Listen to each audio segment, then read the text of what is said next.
Is it just me, or is anybody else bored with the Blake Lively, Justin Baldoni debacle? Justin Baldoni, I am rooting for you, but you are making it so difficult. Justin Baldoni just gave his first interview since the scandal broke, and because I'm a martyr, I went and watched the entire thing. Every time Justin Baldoni opens his mouth, I cringe a little bit more. I took copious notes. Let me tell you what he said. So he talked about masculinity, unlearning bad traits. He says men were hard to reach. He's talking about his feelings. He's talking about compassion, empathy. This is some California Hollywood gobbledygook. Justin Baldoni, you are looking like a little beta male bitch boy. You need to man up. Are we allowed to say that anymore? You need to man up. He goes on to say, I'm not in the best place, I'm exhausted, I need time to heal. We can often get swept away in the current of self. What does that mean? I mean, I understand what it means, but Justin, get it together. He says, I need to check in with myself. And then he says he texted his male assistant and said, in the spirit of vulnerability, you need to know where I am emotionally. Why does your male assistant need to know where you are emotionally?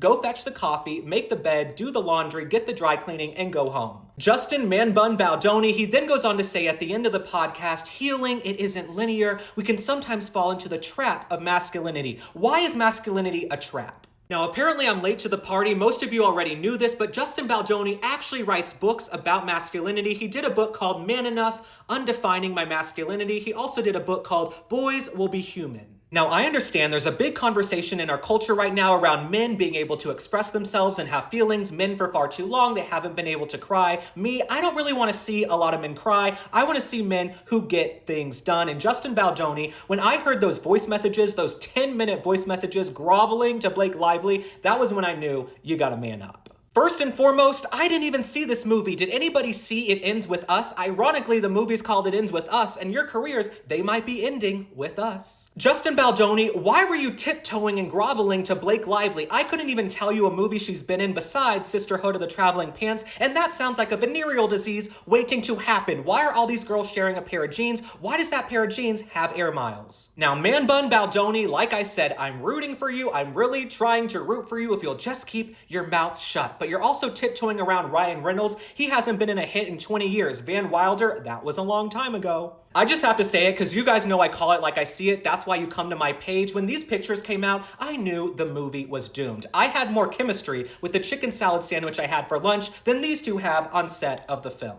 I also have to say, I don't know the plot of this movie. I think it's a love story, but what the hell are these outfits? This looks like a fashion fatality. Joan Rivers is rolling over in her grave, and Blake Lively, you're the woman who comes out of your cave once a year for the Met Gala. You got to get it together as well. Now, while we're on the topic of Blake Lively, because everything I've learned about her recently, I have learned against my will, we found out in the press, she refers to herself as Khaleesi from Game of Thrones, and Taylor Swift and Ryan Reynolds are apparently her dragons. Blake Lively, you're unbearable, you sound like a 12-year-old girl, you tried to take over the movie and intimidate Justin Baldoni, but Justin, you should have stood strong. If you had had the balls at the time to put your foot down and tell her where to stand and get on camera, we would not be in this debacle to begin with, but you were too busy redefining or undefining your masculinity and apologizing for being yourself. So Man Bun Baldoni, because I'm rooting for you, here's my unsolicited legal advice. You need to keep your mouth shut, okay? You don't need to go on small little Canadian podcast where you talk about your feelings for an entire hour. You need to look strong like an ox. And let me address this because there might be some people new to my page. You're probably looking at me thinking, who is this twink? Who is this marshmallow? Me,